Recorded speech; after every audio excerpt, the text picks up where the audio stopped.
আমাদের মূল কার্যক্রমের মূল লক্ষ্য হচ্ছে আমরা যেন বিচার পাই, হাদি হত্যার বিচার যেন পাই সুষ্ঠুভাবে। যে হাদি ভাই শহীদ হওয়ার অনেকদিন হয়ে গেছে, কিন্তু এখনো আমরা বিচার পাইনি। তো প্রশাসনের কাছে এবং প্রধান উপদেষ্টার কাছে একটাই আকুতি এবং মিনতি থাকবে যেন হাদি ভাইয়ের হত্যার জন্য বিচার খুব তাড়াতাড়ি যেন হয়।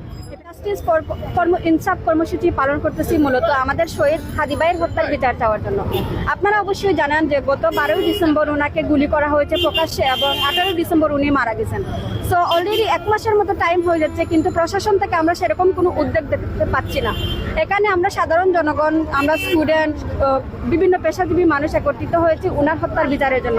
আজকে হচ্ছে মার্চ ফর ইনসাফ কর্মসূচি। আমরা শহীদ মিনার চত্বর থেকে দেশের শহরের গুরুত্বপূর্ণ পয়েন্টগুলোতে গিয়েছি, যেমন সুবিদ বাজার, রিকাইল বাজার, আম্বরখানা এবং সুবানীঘাট সহ বিভিন্ন গুরুত্বপূর্ণ পয়েন্টে আমরা সাধারণ মানুষকে এটাই জানানোর চেষ্টা করতেছি যে শহীদ উসমান হাদি ভাই আসলে দেশের জন্য কতটা গুরুত্বপূর্ণ ছিলেন এবং উনার বিচারটাও আমাদের মৌলিক দায়িত্ব। যেহেতু প্রশাসন এখন পর্যন্ত কোনো উদ্যোগ নিচ্ছে না, তার মানে আমরা ধরে নিচ্ছি প্রশাসন এখানে অবশ্যই জড়িত আছে। আমাদেরকে জানতে হবে যে আসলে উসমান হাদি ভাইয়ের যে কিলার, ওনাকে কে বের করেছে। আমরা যতটুকু জেনেছি যে আমাদের অপোজিট, আমি আসলে কোনো দলকে মেনশন করতে চাচ্ছি না, বাট আমাদের অনেক বড় একটা রাজনৈতিক দল, ওনাদের কর্মীরা ওনাকে বের করেছেন, একজন বড় আইনজীবী। তো অবশ্যই ওনার কি মোটিভ ছিল, কেন ওনারা বের করেছেন, তো অবশ্যই আমাদেরকে এটা জানতে হবে। উনি মৃত্যুর আগে বলেছেন যে ওনার জীবনের অনেক ঝুঁকি আছে, প্রশাসন থেকে কোনো ধরনের কোনো গুরুত্বপূর্ণ পদক্ষেপ নেওয়া হয়।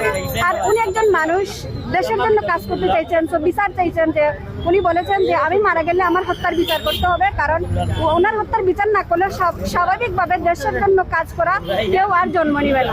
তো দেশের সাধারণ মানুষ হিসাবে আমার মনে হচ্ছে এটা আমার নৈতিক দায়িত্ব। আর আমরা আসলে মূলত ইনসাফ এই যে কর্মসূচিটা পালন করতেছি, পুরো শহরের মানুষকে জানানোর চেষ্টা করতেছি উনি আসলে দেশের জন্য কতটা গুরুত্বপূর্ণ।